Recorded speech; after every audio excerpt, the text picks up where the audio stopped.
Electrophile और nucleophile की तरफ कौन बिहेव कर सकता है? तो उसमें आंसर है एसीटोन। ये मैंने तुम्हें पहले बताया भी है। एसीटोन के अंदर एक तो ये ओ इलेक्ट्रॉन लेके जाएगा, ओ पे नेगेटिव, सी पे पॉजिटिव। तो ये काम कर रहा है अभी, सी पे पॉजिटिव है क्योंकि इलेक्ट्रोफाइल का काम कर रहा है। लेकिन ये जो है इसका एक्टिव हाइड्रोजन भी माना जाता है। अगर तुम्हें ध्यान हो, एल्डोल में माना है हमने, बहुत सारे रिएक्शन में माना है। ये इलेक्ट्रॉन देगा तो एच पे पॉजिटिव, सी पे नेगेटिव आ गया। सी पे नेगेटिव आने की वजह से it can also act as nucleophile. इसलिए आंसर 1 आ जाएगा। साइनाइड आयन सिर्फ न्यूक्लियोफाइल है, नाइट्राइड आयन सिर्फ न्यूक्लियोफाइल है, सल्फाइड आयन सिर्फ nucleophile. Second question. Second question है बेसिसिटी के ऑर्डर में अरेंज करना है। बेसिसिटी के ऑर्डर में अरेंज करना है, ये क्वेश्चन मैंने कराया हुआ है, इसमें डाउट तो नहीं किसी को? मैंने तुम्हें पढ़ाते समय बताया भी था कि पैरा पैरा वाले का मैक्सिमम होगा और मेटा वाले का लीस्ट होगा। मैंने तुम्हें बता रखा है। अगर तुम्हें मेटा वाले पे माइनस आई इफेक्ट देखते हैं, मेटा वाले पे क्या देखते हैं? Minus I effect. ये याद है कि नहीं? पैरा फिर मेटा था, नहीं ध्यान? सर इसमें ऑर्थो पे एसआईपी नहीं लगेगा? ऑर्थो पे एक मिनट, NH2, ये ना एक्सेप्शन केस था। मैंने कहा था इसमें कोई भी कंसेप्ट मत लगाना, इसमें कोई भी कंसेप्ट मत लगाना, सिंपल तरीके से सोचना बिल्कुल। और ऑर्थो इफेक्ट वगैरह या SIP वगैरह कुछ नहीं लगाना है इस क्वेश्चन के केस में। ये मैंने कराया हुआ क्वेश्चन क्लास में। पैरा और उसके बाद आ जाएगा सिंपल वाला। देखो इसमें इसका प्लस आर इफेक्ट है, इसका प्लस आर इफेक्ट है, लेकिन इधर इसकी स्टीरिक हिंड्रेंस बहुत ज्यादा होगी, स्टीरिक हिंड्रेंस बहुत ज्यादा होगी, इस वजह से थोड़ा पीछे आ गया है। तो प्लस आर इफेक्ट ही ना ओ का, है तो ओ का प्लस आर इफेक्ट ही। तो इसलिए ये पीछे क्यों आया? Because of steric hindrance. और फिर ये आएगा सिंपल वाला, और इधर OCH3 का माइनस आई इफेक्ट है। और अगर मैं OCH3 का OH दे देता ना, OCH3 का OH दे देता, तो बस NH2 वाला पहले आ जाता और OH वाला यहाँ पीछे आ जाता, तब ये आंसर होता, तभी आंसर होता। सही ना? तो ये बस ये ध्यान रखना, इसके अंदर OH दोनों केसेस कराए हुए हैं। पैरा मेटा मैंने बोला था, याद करना जरूर। Para maximum, Meta least. Third question notes में होगा तुम्हारे पास ये क्वेश्चन, ढंग से देखना नोट्स, उसमें मैंने कराया हुआ क्वेश्चन ये वाला। अच्छा, अब इसमें जो क्वेश्चन थर्ड है, ये थोड़ा डाउटफुल क्वेश्चन, ये थोड़ा सा डाउटफुल क्वेश्चन है। इसमें क्या है? NO2 है, SO3H है, CF3 है, CHO, CF3CHO, इसको -R और -M में अरेंज करना है, -R और -M में अरेंज करना है CHO। ये थोड़ा सा डाउटफुल क्वेश्चन था। देखो इसको अगर -R में मैं बोलता हूँ ना, तो NO2 का -R सबसे ज्यादा होता है। NO2 का -R क्या होता है? सबसे ज्यादा होता है। सही ना? NO2 का -R ज्यादा, फिर CF3 का रिवर्स हाइपरजोशन, CF3 का रिवर्स हाइपरजोशन, और फिर CHO, फिर SO3H, फिर CHO, फिर SO3H। फोर्थ फोर्थ वाले केस में तुमने कर लिया होगा सबने। इसमें क्वेश्चन था कि कार्बन आयन किसका स्टेबल है, कार्बन आयन किसका स्टेबल बनेगा? तो एक था एसिटाइल एसीटोन, एक था एसिटाइल एसीटोन, और दूसरा था इथाइल एसिडोएसिटेट, OET। तो तुम्हें पता ही है, इसका जब H हटेगा, नेगेटिव आएगा, ये नेगेटिव दोनों साइड से कीटो ग्रुप से रेजोनेंशियलाइज है, दोनों साइड से कीटो ग्रुप से रेजोनेंशियलाइज है। इधर तो कीटो, इसमें नीचे क्या है? एक साइड से कीटो से रेजोनेंशियलाइज है, और दूसरी साइड से इस वाले पार्ट से, इसमें तो खुद ही इंटरनल रेजोनेंस होती है, पता होगा तुम्हें, ज्यादा भी ड्राइंग है नहीं है। तो इसका ज्यादा स्टेबल होगा फोर्थ में इसका ज्यादा स्टेबल होगा। सही ना? बी वाले का, बी वाला जो ऑप्शन था उसका होगा आंसर। कंसेप्ट मैंने तुम्हें सिखा दिया। फिफ्थ क्वेश्चन देखेंगे। फिफ्थ क्वेश्चन में है विच इज मोर बेसिक। ये तो प्योरली क्वेश्चन SIR पे बेस्ड था। Which is more basic? NR2 है, दोनों साइड RR ग्रुप लगे हुए हैं, दोनों साइड RR है, तो इसमें तो स्टीरिक इनहिबिशन टू रेजोनेंस बहुत ज्यादा होगा। इसमें डिटेल में नहीं दे रहा हूं, तुम्हें पता होगा सबको आंसर इसका। और दूसरे वाले में भी स्टीरिक इनहिबिशन टू रेजोनेंस होगा, यानी रेजोनेंस इसमें भी नहीं होगा, लेकिन इसमें कुछ कम होगा चांस। क्यों? क्योंकि एक ही आर ग्रुप लगा हुआ। तो ज्यादा बेसिसिटी किसकी बोलेंगे? इसमें तो बिल्कुल रेजोनेंस नहीं होगी, तो ये अपने लोन पे एक्सप्रेस को दे सकता है, तो इसलिए इसकी बेसिसिटी ज्यादा इससे। क्लियर है ना सबको? ये SIR लगना था इसमें। तीसरा छठा question, six question, CH triple bond CH है, HCl डाला है इसके अंदर। क्वेश्चन हमने किया होगा, HCl डाला है इसके अंदर, और बोला कि HCl डालने के बाद पॉसिबिलिटी किसकी ज्यादा होगी? HCl डालने पर, ये क्वेश्चन मैंने क्लास में कराया हुआ है न्यूक्लियोफिलिक एडिशन के अंदर। CH triple bond CH, HCl डाला, तो यहाँ पे आ गया CH2 double bond CH Cl आ गया। उससे नेक्स्ट पार्ट में अब इलेक्ट्रॉन जाएंगे इस साइड, क्यों? क्योंकि जब यहाँ प्लस आएगा तो ये Cl अपने लोन पर दे सकता है, प्लस आर इफेक्ट लग रहा है इसका, इसलिए इधर H आएगा और उसी प्लस पे Cl आएगा, यानी CH3 CH Cl2 आएगा, CH3 CH Cl2। क्लियर है कि नहीं है? CH3 CH Cl2 आ जाएगा। तो इसलिए इसका आंसर तुम्हें समझ आ गया, फर्स्ट आंसर है इसका। कौन सी पॉसिबिलिटी थी? फर्स्ट वाली। ये आंसर आएगा। इसमें इलेक्ट्रॉन सेकंड स्टेप में सोचना था इलेक्ट्रॉन इधर क्यों गए हैं, क्योंकि Cl का प्लस आर इफेक्ट है। Orientation is always decided by plus R, reactivity by minus I effect of chlorine. फिर नेक्स्ट है इलेक्ट्रोफिलिसिटी के ऑर्डर में अरेंज करना है। इलेक्ट्रोफिलिसिटी यानी हमें पॉजिटिव चाहिए, पॉजिटिव जितना ज्यादा होगा उतनी ज्यादा इलेक्ट्रोफिलिसिटी। तो N2 प्लस है, N2 प्लस है तो NO2 आएगा ऑर्थो पोजीशन पे, NO2 आएगा ऑर्थो पोजीशन पे। N2 प्लस है, N2 प्लस है तो माइनस आई है मेटा पे, और इसमें तो OMe जब आएगा तो इसमें तो प्लस आर आ गया, N2 प्लस है, यहाँ पे OMe आ गया, तो ये तो प्लस को खत्म करेगा।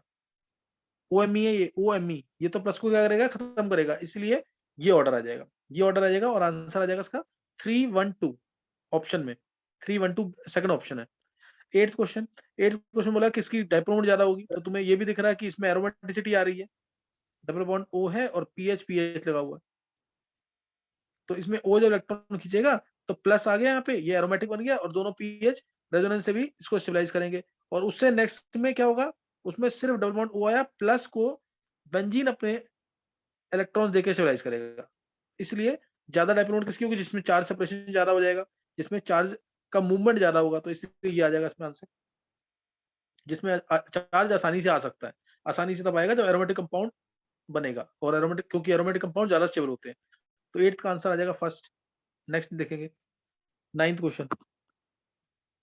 नाइन्थ क्वेश्चन नाइन्थ क्वेश्चन है, तुम्हें सिलेक्ट करना फॉलोइंग पेयर्स में से कि ज्यादा एसजी कौन सा, दूसरे में ज्यादा बेसिक कौन सा, तीसरे में ज्यादा एसजी कौन सा, चौथे में ज्यादा बेसिक कौन सा। मतलब एक ही क्वेश्चन में चार क्वेश्चन दे रखे हैं कि एक ही क्वेश्चन में चार क्वेश्चन है ये। पहले देखो CH3 C bond O, COH double bond CH2 ये है, और CH3 और इसी की हमें एसिटाइल एसीटोन वाली फॉर्म ले रखी है, C bond O CH double bond COH CH3। तो इसमें दिख ही रहा है, जब ये H हटेगा, इन दोनों में से बताना कौन सा ज्यादा एसिडिक है। जब ये H हटेगा नेगेटिव आएगा, ये नेगेटिव क्या है? रेजोनेंस स्टेबलाइज, पूरा कंजुगेशन होगा बड़े वाला एक्सटेंडेड कंजुगेशन, इसलिए इसमें। और इसमें जब H हटेगा तो नेगेटिव आया, ये नेगेटिव सिर्फ इतना जाएगा बस। तो एक्सटेंडेड, ज्यादा एक्सटेंडेड कंजुगेशन किसमें है? ज्यादा एक्सटेंडेड कंजुगेशन सेकंड वाले में है, तो इसमें 2 आएगा आंसर। उससे नेक्स्ट वाले में, उससे नेक्स्ट वाले में डबल बॉन्ड O आया, यहाँ N आ गया,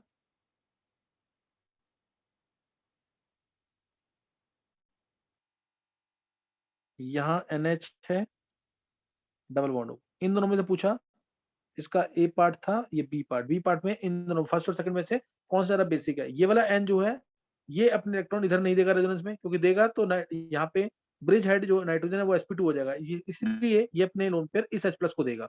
इस केस में ये लोन पेयर के जो नाइट्रोजन के ऊपर लोन पेयर है ये रेजोनेंस में यूज होंगे, तो नाइट्रोजन अपने लोन पेयर H+ को नहीं दे पाएगा, तो ये लेस बेसिक है, this is more basic, this is more basic.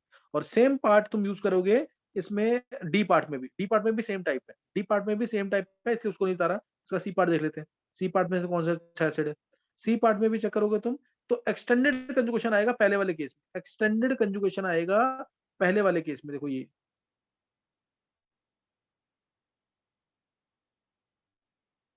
ये स्ट्रक्चर, और इसमें डबल बॉन्ड O लगा हुआ है, OH है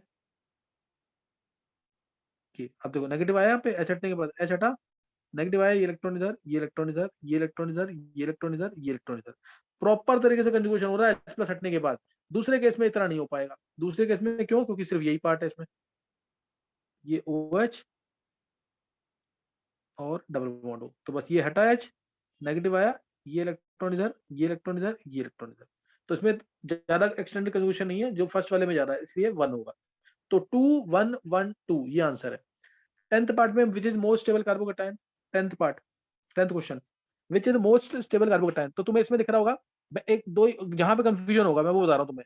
एक तो बेंजाइल कार्बोकेटाइन दिख रहा है, बेंजाइल कार्बोकेटाइन रेजोनेंस होती है, और ये बहुत इंपॉर्टेंट केस है, 8 और 9 hydrogen structures is more stable then primary बन जाए, इसलिए ये ज्यादा स्टेबल है।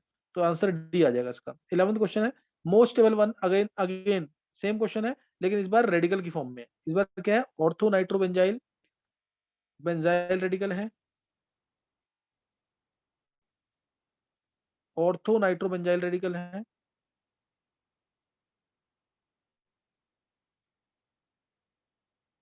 रेडिकल और NO2।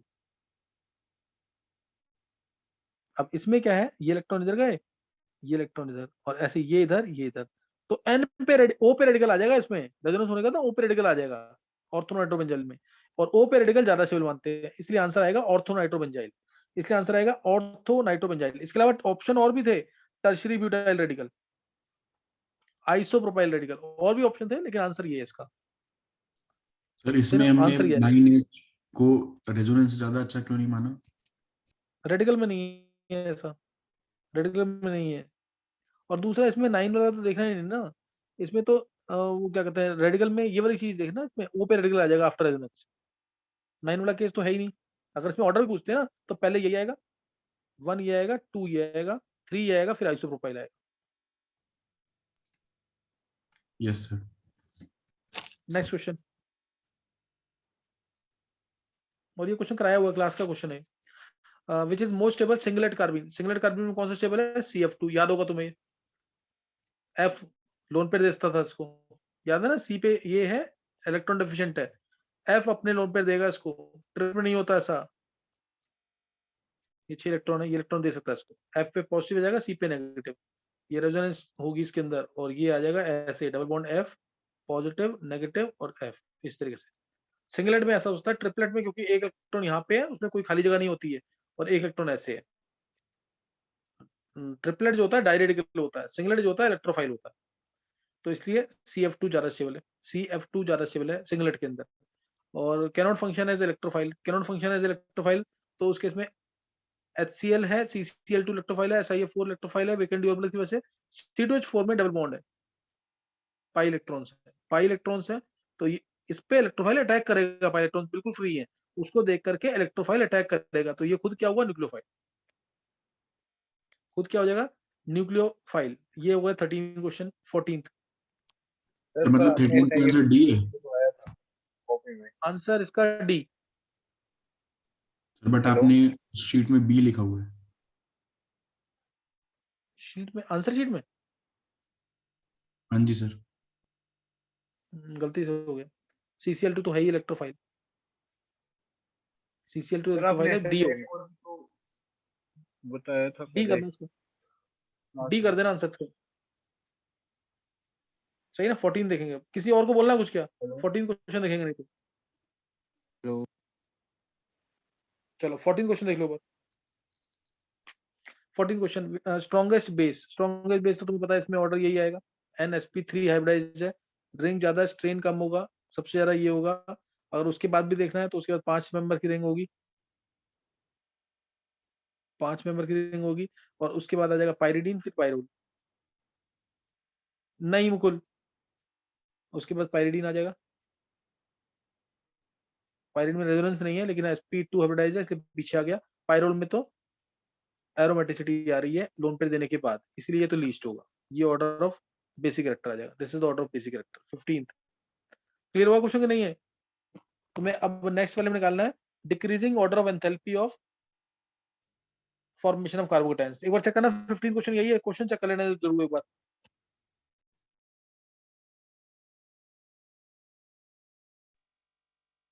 Decreasing order of formation of following carbocations, और ऑर्डर ऑफ एंथैल्पी ऑफ, बिल्कुल समझ नहीं आ रहा तेरा क्वेश्चन? सर आवाज आ रही है? हाँ बोल। सर वो आपने SiF4 का भी तो बताया था एक बार, कॉपी में लिखा हुआ था वो, मैं जब पढ़ी थी पहले, कि मैक्सिमम कोऑर्डिनेशन नंबर 6 होता है इनका, तो इसलिए नहीं करते, आपने कुछ ऐसे लिखवाया था। तो हाँ, मैक्सिमम कोऑर्डिनेशन नंबर, तो ये कैनोट फंक्शन एज इलेक्ट्रोफाइल है ना, ये तो इलेक्ट्रोफाइल होगा, इसको खाली जगह है, 2F नेगेटिव डालेगा तो ऐसा 6 2 नेगेटिव बन जाएगा ना इसमें, ये बनता नहीं हाँ है क्या? हाँ हाँ तो बनता इसने है। तो क्या किया, इसने तो वेकेंट डी ऑर्बिटल्स में इसके इलेक्ट्रॉन को एक्सेप्ट किया ना, हम्म। तो ये न्यूक्लियोफाइल हो गया, ये इलेक्ट्रोफाइल हो गया क्योंकि इसमें खाली जगह है। पर आपने कॉपी में लिखवाया होता कि नहीं, ये तू कुछ होता है। और देख रहा है, तू कोई और देख रहा है, कोई और क्वेश्चन है। ठीक है सर। SNF4 नाउ, एक बार चेक कर, SNF4 नाउ कुछ ऐसा और कोई क्वेश्चन है, वो ये नहीं है। हाँ, हो सकता है। हाँ, एक बार चेक कर लेना। अच्छा, अब उसके बाद आ गया decreasing order of enthalpy of formation किसका ज्यादा होगा? Decreasing order of enthalpy of formation, तो सबसे ज्यादा एंथैल्पी ऑफ फॉर्मेशन लगेगी इसमें जब तुम इससे ये बना रहे हो, क्योंकि इसमें तो बहुत ज्यादा हीट चाहिए होगी ना। ये तो हाईली अनस्टेबल है, फिनाइल केटायन। फिनाइल केटायन क्या, हाईली अनस्टेबल। क्लियर है कि नहीं? ये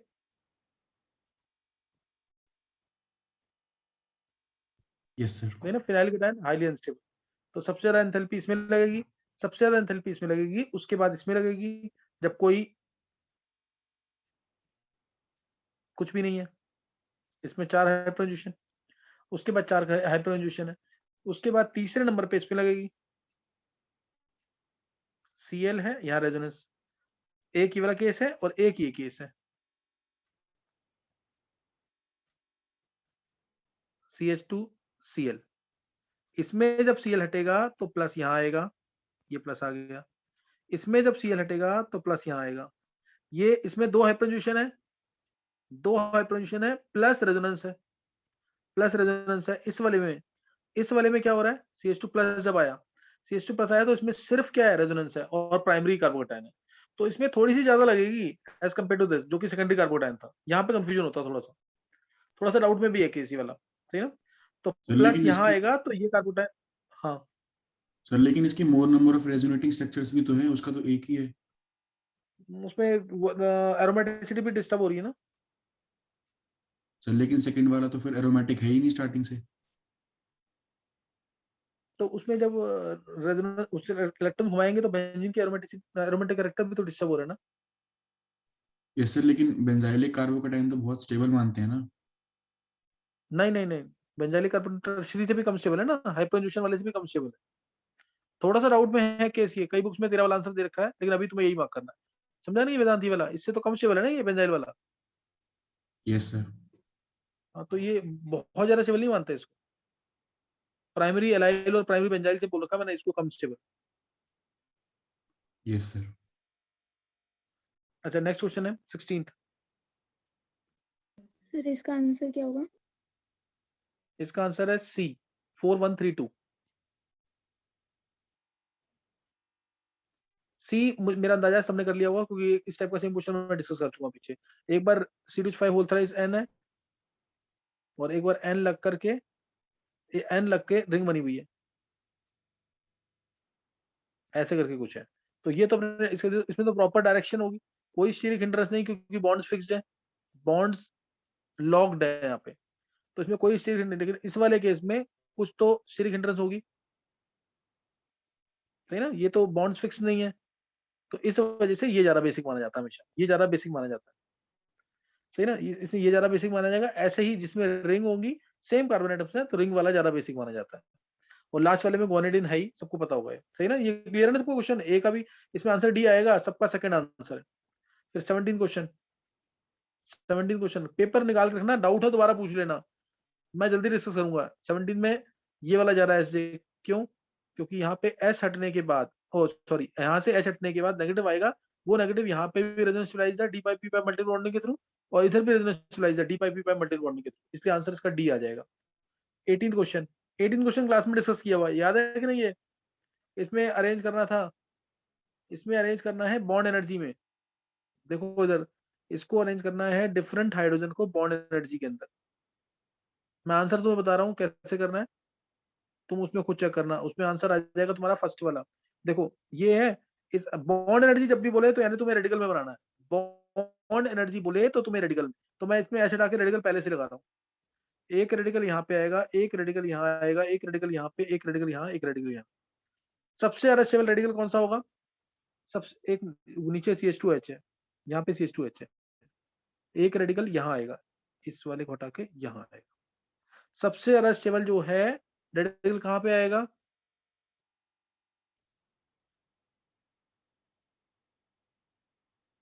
सबसे ज्यादा स्टेबल रेडिकल कहाँ पे आएगा? सेकंड में आएगा ना, सेकंड में जहां रेजोनेंस हो रही है, जैसे यहाँ पे ऐसा इधर सेकंड वाला रेडिकल सबसे स्टेबल है तो उसकी बॉन्ड एनर्जी सबसे कम। सेकंड वाला है ये, मैं मार्क कर देता हूँ एक बार फर्स्ट सेकंड थर्ड को। ये फर्स्ट दिया हुआ है, ये सेकंड है, ये फिफ्थ है, फिर थर्ड और फोर्थ, ये थर्ड है, ये फोर्थ है, ये फोर्थ। तो सबसे ज्यादा स्टेबल कौन सा होगा?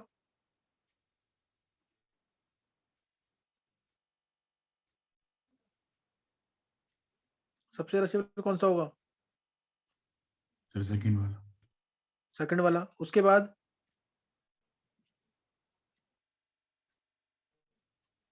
फिफ्थ वाला। हाइपरटेंशन होंगे ना 4 हटने के बाद, 2 यहां से और 2 नीचे इधर। उसके बाद फोर्थ वाला रेडिकल आया, यहाँ से एक हाइपरटेंशन है। डबल बॉन्ड वाले तो बॉन्ड ही बहुत स्टेबल है, रेडिकल बड़ी मुश्किल से आएगा इधर डबल बॉन्ड वाले पे। तो इस वाले पे कुछ तो प्लस इफेक्ट है ना, इस वाले पे थर्ड वाले पे कुछ तो इस CH3 का प्लस इफेक्ट होगा, चाहे बहुत दूर है, कुछ तो प्लस इफेक्ट होगा ना इसका। तो फर्स्ट वाले का तो बॉन्ड बहुत स्ट्रांग होगा, बॉन्ड एनर्जी सबसे ज्यादा इसकी होगी फर्स्ट वाले की। फिर हुआ कि नहीं क्वेश्चन? इस टाइप का क्वेश्चन मैंने कराया भी हुआ है।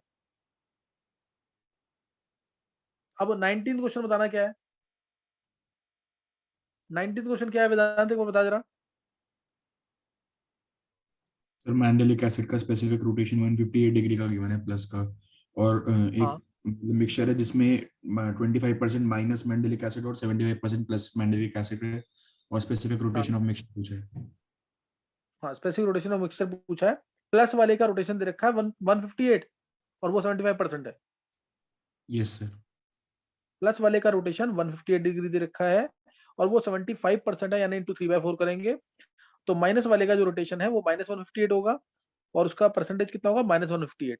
तो प्लस -1/4 इंटू 158 कर दोगे तो डायरेक्ट रोटेशन आ जाएगा इससे, डायरेक्ट इससे रोटेशन आ जाएगा। सॉल्व करोगे 79 डिग्री आ जाएगा। यही किया ना?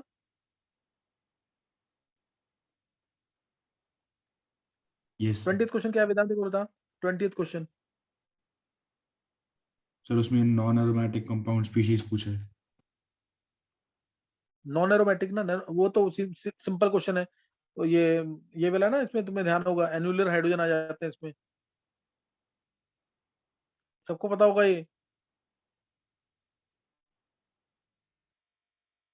ये H और ये H में रिपल्शन, तो इसलिए ये नॉन एरोमेटिक में जाता है, ये प्लेनर नहीं होता। 21 क्वेश्चन रेजोनेंस एनर्जी है। Yes sir. रेजोनेंस एनर्जी सबसे ज्यादा इसकी, सबसे ज्यादा रेजोनेंस किसमें होगी? पायरोल में। जितना ज्यादा रेजोनेंस होगी उतनी ज्यादा रेजोनेंस एनर्जी। उसके बाद रेजोनेंस होगी फ्यूरेन में, उसके बाद रेजोनेंस होगी NH इसमें, फिर इसके अंदर। तो इसलिए फर्स्ट सेकंड थर्ड आंसर है। First second order of resonance energy, जितनी ज्यादा रेजोनेंस उतनी ज्यादा रेजोनेंस एनर्जी रिलीज होगी। फिर 1,2 dimethyl cyclohexane 22 question. 1,2 dimethyl cyclohexane, इसमें तुम्हें बताना है 1,2 डाइमिथाइल साइक्लोहेक्सेन है, इसमें बताना टोटल ज्योमेट्रिकल और ऑप्टिकल कितने हैं। 1 पे मिथाइल, 2 पे मिथाइल। तो तुम्हें इसमें दिख रहा है अगर सिस फॉर्म में होगा तो प्लेन ऑफ सिमेट्री आ जाएगी ऐसे, सिस फॉर्म होगा तो प्लेन ऑफ सिमेट्री, ट्रांस होगा तो कोई प्लेन ऑफ सिमेट्री नहीं होगी, इसलिए ट्रांस का रेसिमेट बन जाएगा। तो आंसर आ जाएगा 3। 2 ज्योमेट्रिकल आइसोमर्स, 2 ऑप्टिकल आइसोमर्स, बहुत क्वेश्चन किया इस टाइप के, और 3 stereo isomers, 3 stereo isomers, 2 geometrical, 2 optical, 3 stereo isomers. फिर है 1,4 डाइमिथाइल, 1,4 डाइमिथाइल है 23rd क्वेश्चन में, 1 पे मिथाइल, 4 पे मिथाइल। तो इसमें तो प्लेन ऑफ सिमेट्री हमेशा होगी, तो इसलिए सिस और ट्रांस होगा, यानी ज्योमेट्रिकल होगा लेकिन ऑप्टिकल नहीं होगा। तो इसका आंसर आ जाएगा no optical isomers and 2 geometrical isomers. फिर अगला क्वेश्चन भी इजी है। क्वेश्चन नंबर मैक्सिमम 22 क्या था? एक बार चेक करो कि चेंज तो नहीं है क्वेश्चन। सर 22 में तो मोर एसिडिक या बेसिक में कंपैरिजन पूछा है। मोर एसिडिक मोर बेसिक में क्वेश्चन बोलो एक हाँ बार, जी वेदांत क्वेश्चन बोल फिर। सर, क्वेश्चन था select among the following pairs, और फिर ए है, हाँ उसमें 1 और 2 में गिवन है। 1 है 3,5 डाइमिथाइल 4 नाइट्रोफिनॉल, सेकंड है 2 अच्छा 6 अच्छा, ये डाइमिथाइल। एक मिनट, मैं ये बताता हूँ एक बार, एक मिनट को। आंसर तो मैंने तुम्हें भेजे हुए हैं, एक ऑप्शन ये, एक ये वाला क्वेश्चन होगा। वेदांत एक बार चेक कर लियो इन दोनों में से कौन सा अच्छा एसिड है। ये पूछा है ना। तो इसमें NO2 के पास क्या लग जाएगा, SiR, SiR लगेगा तो ये आउट ऑफ प्लेन हो जाएगा, ये अपना -R नहीं लगा पाएगा, इसीलिए ये कम एसिडिक होगा, इसमें -R लग जाएगा NO2 का, तो ये ज्यादा एसिडिक होगा। और एक बार मैंने इसी क्वेश्चन को कर दिया NH2, यही क्वेश्चन था ना, एक बार ध्यान देख ले।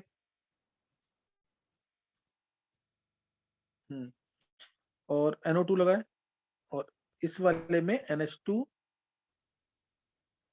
Me NO2, तो इसमें क्या आ जाएगा, इस NO2 को ये दोनों मिलकर रिपेल कर देंगे, तो -R नहीं लग पाएगा, तो ये ज्यादा बेसिक है। क्लियर है क्वेश्चन आपको कि नहीं? -R नहीं लगा तो एसिडिक कैरेक्टर कम हो गया, -R लग गया तो बेसिक कैरेक्टर नहीं लगा ना, -R नहीं लगा तो बेसिक कैरेक्टर बढ़ गया। -R की वजह से एसिडिक कैरेक्टर बढ़ता है लेकिन बेसिक कम होता है, ये पता होगा तुम्हें। और अभी इसमें कंसेप्ट जो लगा है SiR लगा है, steric inhibition to resonance. Next question कौन सा, वेदांत देख एक बार। In which compound enol content will be maximum in n hexane, यही है। Yes sir, N-hexane will be maximum.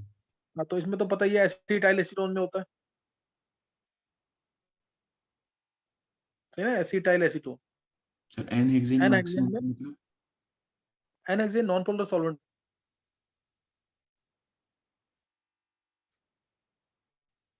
Yes sir. Enol content बढ़ जाता है ना नॉन पोलर के अंदर। पोलर प्रोटिक के अंदर इनॉल कंटेंट, पोलर ए प्रोटिक के अंदर क्या कहते हैं, इनॉल कंटेंट, है ना। पोलर प्रोटिक में कीटो, ध्यान रखना है, ये पानी के अंदर कीटो ज्यादा स्टेबल हाइड्रोजन बॉन्डिंग की वजह से, लेकिन पोलर ए प्रोटिक में या नॉन पोलर में इनॉल कंटेंट ज्यादा, इसलिए आंसर आ जाएगा सी का, सी आ जाएगा। इसका इनॉल कंटेंट 76% के आसपास आता है। फिर अगला क्वेश्चन क्या है, how many pairs of diastereoisomers. Yes sir. ये भी कराया हुआ है, पीएच, HCl, HCl, पीएच। इसके तो तीन पता ही है तुम्हें, जैसे मैंने टार्टरिक एसिड लिया था उसमें क्या था, टार्टरिक में ऊपर COOH था, इधर HOH था, HOH था, ये मीजो बनाया मैंने भी। इसके 3 आइसोमर्स बनते थे, याद है ना, 3 आइसोमर्स जिसमें 2 पेयर ऑफ डायस्टीरो आइसोमर्स बनते थे।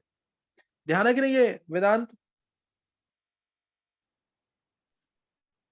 Yes sir. वही क्वेश्चन है ये, तो इससे हो जाएगा। फिर एनहेप्टेन ऑन मोनोक्लोरिनेशन है अगला, 26 है वेदांत। Sir, फिर 25th का एक बार आंसर क्या होगा? 25 का आंसर वो how many pairs of 2 pairs,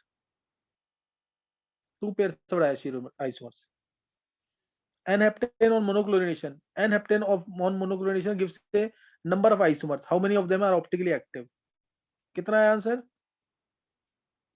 Sir, 4. एक बार, हाँ एक बार यहाँ पे आएगा ऑप्टिकली एक्टिव और एक बार थर्ड पोजीशन पे, फोर्थ पे तो ऑप्टिकली इनएक्टिव हो जाएगा, तो सबकी मिरर इमेज बनेगी तो 4 हो जाएगा आंसर, 4 आंसर आ जाएगा इसका, सही ना। तो ये कर लेंगे 27th, इसकी भी मिरर इमेज बनेगी, इसकी भी मिरर इमेज बनेगी, तो 4 आएगा ऑप्टिकली एक्टिव। पेयर्स बोलता तो 2 आते। The compound given below are, ये दोनों कंपाउंड क्या है, निकाल लिया था आंसर इसका। ये OH है, COH, और एक बार जस्ट इसको पलट करके रख दिया है, इसको पलट करके रखा है, तो OH यहाँ कर दिया है और ये ऐसे, ये दोनों क्या आइडेंटिकल है कि नहीं?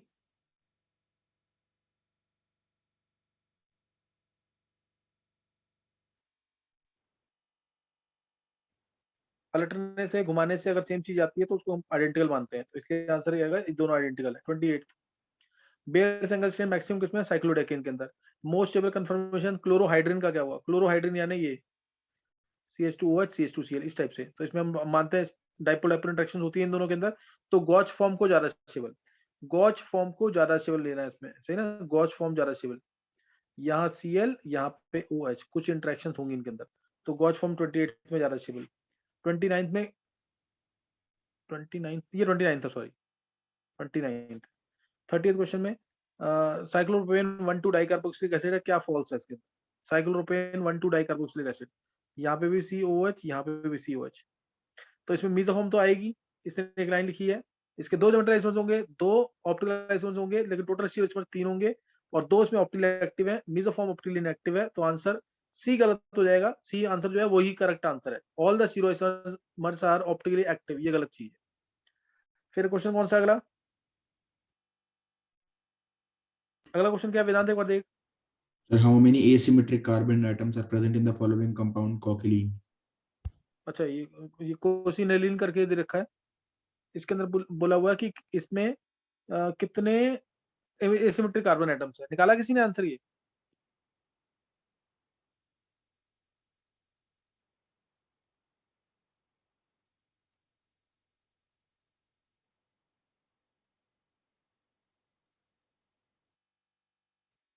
ये इस तरह से कोई कंपाउंड है और इसमें एन बना करके बीच में दे रखा है, ओ ऊपर,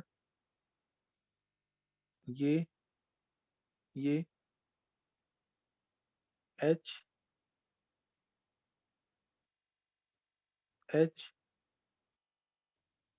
एम ई एच। तो इसमें दो कार्य सेंटर्स हैं, दो कार्य सेंटर्स ये वाले हैं, देखो दो कार्य सेंटर जो है इसके अंदर ये वाले, एक ये और एक ये, दो स्टार लगाए मैंने जो, ये दो कार्य सेंटर समझ आ गए कैसे? क्योंकि तुम कोई भी अगर चेक करोगे, इधर देखोगे तो इधर भी जाओगे, दोनों साइड जाओ, इस साइड जाओ या इस साइड जाओ, सेम चीज आएगी, इसलिए नहीं होगा ये। इसको देखोगे तो सेम चीज ऐसी इसमें भी आएगी, सेम चीज ऐसी इसमें आएगी, इधर जाओ सेम, इधर जाओ सेम। एन को देखोगे तो एन में ऊपर गए तो ओ, इधर गए तो इधर गए और इधर गए, इसमें कैसे सेम आ रहा है बताओ जरा? इस साइड गए और इस साइड गए, ये दोनों सेम है, ये पार्ट कहीं भी घूमो सेम, ये पार्ट कहीं भी घूमो सेम, दो वैलेंसी सेम है, इसलिए ये दो कार्य सेंटर है, ये वाला और एक ये वाला। लास्ट क्वेश्चन क्या है? Find out the total stereoisomers for the compound 6 ethyl 7 methyl octa 2,4 die.